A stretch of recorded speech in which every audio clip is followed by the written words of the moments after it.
Assalamu alaikum. Yeah, well, salam. Brother, your name and where you're calling from? My name is Abubakar Saddik. I'm calling from Abubakar Takwa. Saddik. Okay, calling Yes, from brother. Ghana, right? Yes, please. Yeah, so I'm listening. How may I help you? Yeah. uh, please, I heard you spoke about the Hadith and the Quran. I'm listening. This and the Quran. I heard you said the Hadith was. I believe the Hadith are the word of Prophet. Okay. Yeah. And I also believe in the messengership of the prophets. And I equally believe that Allah subhanahu wa ta'ala sent the the the messengers to guide. Okay? Hello? I'm listening. Now. Oh. Please, I want you to help me translate وَأَطِيعُوا اللَّهَ وَأَطِيعُوا الرَّسُولَ فَإِن تَوَلَّوْا فَإِنَّمَا عَلَى رَسُولِ بَلَاغٌ مُبِينٌ. Before I translate the verse for you, Okay. you say you believe the hadiths are the words of the Rasul. Yes. And you say you believe in the Rasul, that he's a messenger of God. Fine, we all believe that. But you believe the hadiths are the words of the Rasul. Yes, please. You didn't say you know, you say you believe, right? Yeah. So you don't know they are his words. You only believe, right? I know and believe, please. You know and believe both, right? Inshallah. Yeah. Okay. So now before we go to the question, we are going to assess you by the claims you made. You made a claim. Okay. So since you know and believe, how did you know they are his words? I know from the Quran. So the Quran said his words are the hadith. وَأَطِيعُوا اللَّهَ وَأَطِيعُوا الرَّسُولَ. In which verse is that? I can't give you the actual code, but let me get my.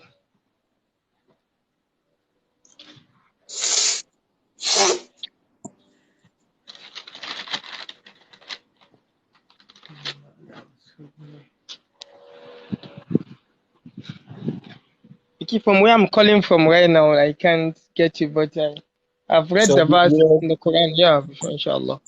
I heard the verse you read, but I'm trying to assess you and see what you know from the Quran. Which which which verse are you going to give me? You quoted two verses. Which one are you going to give me?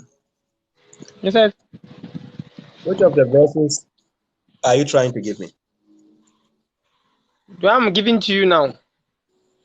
Yeah. Which one? Yeah, because brother, we are learning. I'm not actually here to challenge. Okay, The way I you am came not. in, the way Yeah. you came in, let me tell you something. The way you came in, Mm. you came like you want to challenge because you want to prove to me that you know and believe the hadiths are the words of the prophet. And then you Mm. said, based on a claim I made. So you are coming here to prove that. So now why are you saying you didn't come to challenge? You take it as a challenge. I only know you asking if I know.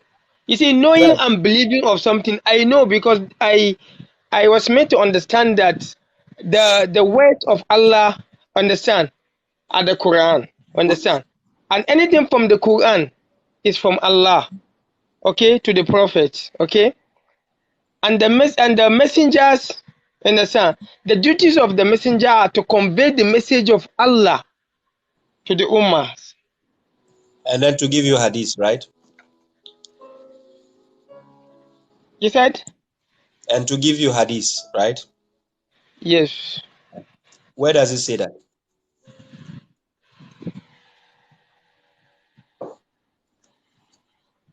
Where does it say he should give you hadith? Who to give you hadith? I just asked you, the messenger, you said Yeah. he has to convey the message of God and give you hadith. So where does it say he No, should give? you said to give the hadith. The hadith is the actions, is the things the prophet says and the ones he did. Where did he tell you that? Is he the one who explained that to you and tell you the hadith means his actions and what he did? Is he the one who explained that to you? Not really. So who explained that one to you?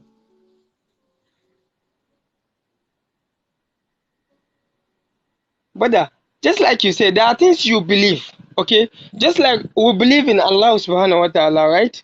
And we Sadiq, cannot see him, we cannot Sadiq, feel. Just like the examples you were giving Sadiq, from the air and nobody knows the color, but we believe and knows. Sadiq, Sadiq, Now, calm down. Calm down. Have you been okay. on my program before? This is Or the first time, brother. This this is is the the first time? yeah, this is my first time, brother. Okay, okay. What I advise people is when you come to my page, don't be emotional. Let's have a conversation. You can see how my demeanor, how calm I am. I'm not rushing. MashaAllah. I I understand. want you to be calm, but follow the trend of our conversation. Don't go all over the place. I only ask you a question. Okay. Who made you believe? Who taught you what you just know? Where did you get that knowledge that the Rasul taught you hadith and his actions and his that means hadith? Who taught you that? That's what I wanted to know. I can't answer that question right now. Okay, so you don't have the answer to that. Okay, no problem. No, right, yeah. If you come and tell me you know something, Mm-hmm. it means something you know, you have knowledge and you can prove. That is what we call knowledge. So you know. If I ask you, do you Okay. know the phone? Do you know how to use this phone? And you say yes. That means if I give it to you, you can prove to me how to use this phone, right? Sure. So if you tell me you know the hadith is the words of the prophet, Mm. since you use the word I know, you have to prove it. Do Okay. you see how knowledge works? If you tell me you believe, I don't have a problem. You came in, you say, I believe the hadith is the worst. I don't have a problem with you. Believing is a choice. You can choose to Okay. believe. But if you say you know, knowing means you have to prove to me. Okay. Do you get the point? So the moment you say I do. you know hadith is worse, yours is just to prove. I'm just a listener. So I want to listen to you to prove to me. But now if you go around and you start jumping from knowing and go to believe and you say we don't have to prove everything, that is belief now. Okay. You understand? So the Getting point your is, point, but exactly, the point is, if you believe in hadith, I don't have a problem with you. I'm not saying you okay. cannot believe. That's your choice. But however, to me, I don't need to even believe it because I know hadith books. They are not tangible. Listen to my English. I know hadith books. They are not tangible. So I don't need to believe in them. I don't need to put my trust there. Okay. Yeah. Does that imply you don't believe in hadith? Because hadith books are not from God. They are from Sahih Bukhari, Sahih Muslim, Jamia Tirmidhi, so on. They are not from God. All right. That's Okay, I why understand. So yes, if I understand you clearly, okay? yeah. If I understand you clearly, the actions, do you believe in the actions of the Prophet Muhammad sallallahu alaihi wasallam or the The ones messengers? the ones in the The Quran, actions, yes. the teachings of the Prophet, They are all in the Quran. they are all in the Quran. Yes, the ones God asked him to do, we can find it in the Quran. Not the ones God didn't ask him to do. MashaAllah. Okay. Yeah. So the ones God asked him to do, we can find it. It's in the Quran. Okay. And the ones that are not in the Quran, They are not from God okay, and cannot be followed because they are or not should from not be God. followed. You You get the okay. logic there. The question is, I, if you I say you say these are also the words of the prophet, mine is just to ask you, are they the words of God? If you could okay. simply tell me no, then I don't need them. I understand. That's the point. Okay. So this is what I represent. I don't have a problem if you believe. Fine, that's up to you.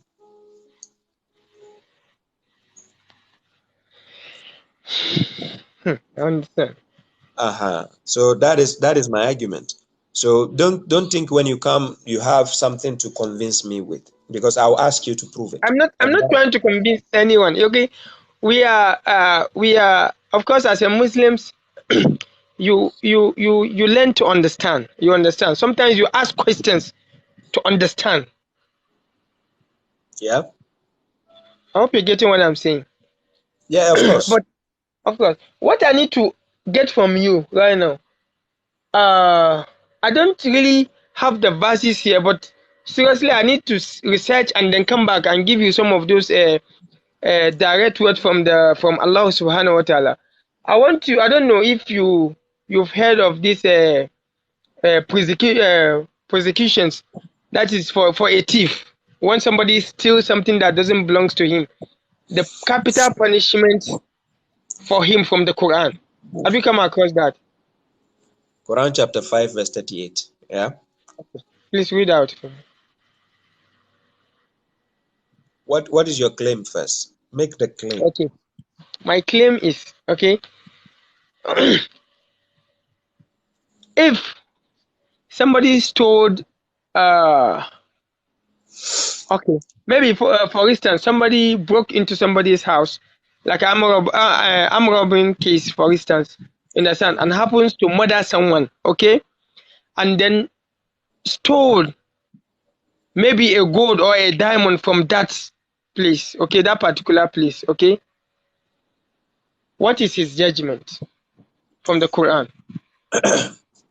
First of all, Quran chapter 4 verse 58. Yeah. And this will be your last question before you drop, right? I'm going to answer you before you No, go. I have a last question after this, please.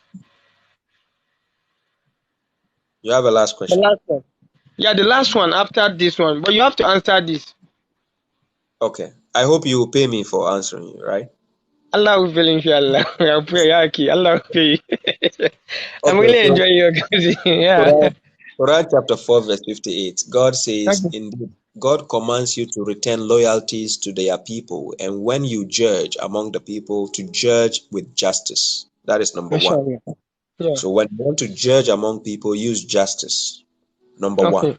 So now you just say somebody broke into somebody's house and stole the gold, right? Yeah. So let's say Yes. the police caught him and now he's taken into custody. So the judge has to judge. Okay. So now we are going to see where chapter 5 verse 3 can come in. But before we Okay. go to that verse, remember chapter 12, Surah to Yusuf. You saw Okay. what happened when somebody stole something at the time of Yusuf, right? And then Mashallah. Yeah. they called them back, and then they asked, what is the punishment? Yusuf didn't say we have to cut the hands. Of Do you course, know I why? see. Do you know why he didn't say anything like that? No. Because when you investigate, the thief is not actually a thief. It was a trap being set for the person, and then the I person that understand. he put it. Sure. Sure. Sure. Sure. Sure. Sure. This I is understand. where God says when you judge among the people, you should judge with justice. So first of all, justice plays a role. This is why in developing countries, when a criminal is caught, they will investigate to see, are you a first-time criminal, or Okay. have you been doing it regularly? Have you been caught before? You understand Okay. what has happened? What is the reason why you went to steal? What actually led you to that? I understand. Yeah. Exactly. So, coming back to Quran chapter 5, verse 38, let me tell you why that verse exists in the Quran. The Okay. verse exists not just because God wants us to use it to everybody, no. And I'm going to explain why the verse is there. The verse is there is to serve as a nakala. When we say nakala, it's an exemplary punishment. Okay. Every country has a special law they use, which is a capital punishment, which is called exemplary punishment. Those punishments are not to be used regularly. They are Okay. used in exceptional cases. So Okay. now let's take the exception. God says, as for the male thief and the female thief. Now, when we say a thief, it is somebody who steals things for a living. It's not somebody who goes once because he's hungry, he goes to take tomatoes from the shop. That's not a Okay. thief. Okay. Do you understand me? Or I your do. mother, I do. or your mother put soup, and then you saw the one meat flying on the surface. You were And you like, try to wow. take care And then of you it. Yeah. decide to go and take it. No, this is hunger. It is hunger which made you eat that. You understand? That Okay. is not a thief also. When we say a thief, somebody who steals for a living regularly. It's just like if I tell you a football player, right? If you are a football player, it doesn't mean somebody who goes to play 2x4 once in a while. No, that's not a I football. understand. A football player is somebody who plays football for a living. Like Same Messi, goes Ronaldo, I understand. exactly. Yeah, Same goes with when we say zina. When yeah. somebody is zani or zaniyatu, somebody who's a fornicator or fornicator, doesn't mean somebody who went once and slept with somebody. That's not a fornicator. A fornicator is somebody who does it regularly, goes out Continuously. All right. to sleep with women all over, or fornicators who Okay. sleep all over. So in that case, when it becomes exceptional, that is when exemplary punishments are used to deter other people not to be like that, so the community will be corrupt. Mashallah. You get the point. So the Yeah. laws in the Quran, first of all, you can't just get somebody and you say you are going to judge him. It has to be judged based on justice. That's why you have to give amanat, the loyalty, back to its people. You can't just put a lie on people and say, oh, he stole something, so let's go and cut his hand. No. The Quran doesn't put in laws for ignorant people. There's a reason. And that same goes with even the zina. You have to call how many witnesses? 4 witnesses. And they must have seen it with Yeah. their eyes. And after they have seen it with their eyes, they have to come and testify. After they testify, then the victim who is now being accused, has to also swear 5 times. If they Defend swear, yourself. swear 5 Yeah. times, leave them. But if they don't Hmm. swear and you know they are guilty, you call believers to witness the 100 lashes. If not, listen, believers, not ordinary people. Now, my question to you is, can you get that believers in this modern day? Ah, mashallah, it will be hard. That's the point. It will be very So, hard. punishment God put in the So Quran real. is not just there for everybody to implement. They are Practical, I exemplary see. punishments. So, wisdom is behind every law you see in the Quran. It is not just a mere law. So, now coming back to chapter 5, verse 38. Now, the reason why God says, as for the male thief and the female thief, henceforth amputate their hands as a requital for what they acquired. Listen carefully. As an exemplary punishment.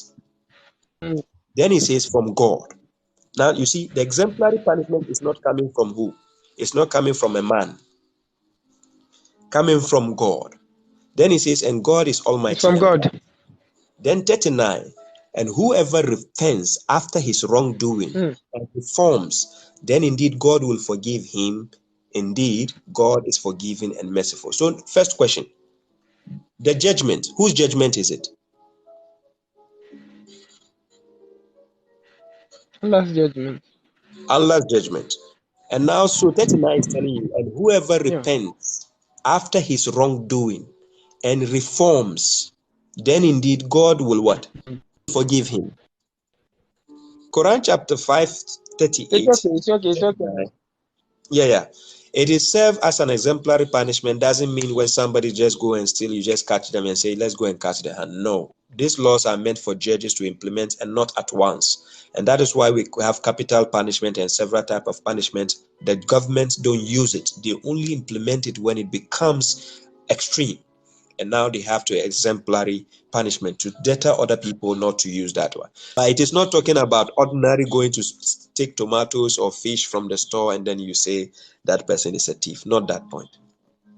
Yeah. MashaAllah. Okay. I Yeah. think So MashaAllah. That this your explanation has answered the question, inshallah. I think I'm better, inshallah. Thank you very thank much. you. Thank you. I Jazakallah khair. appreciate that.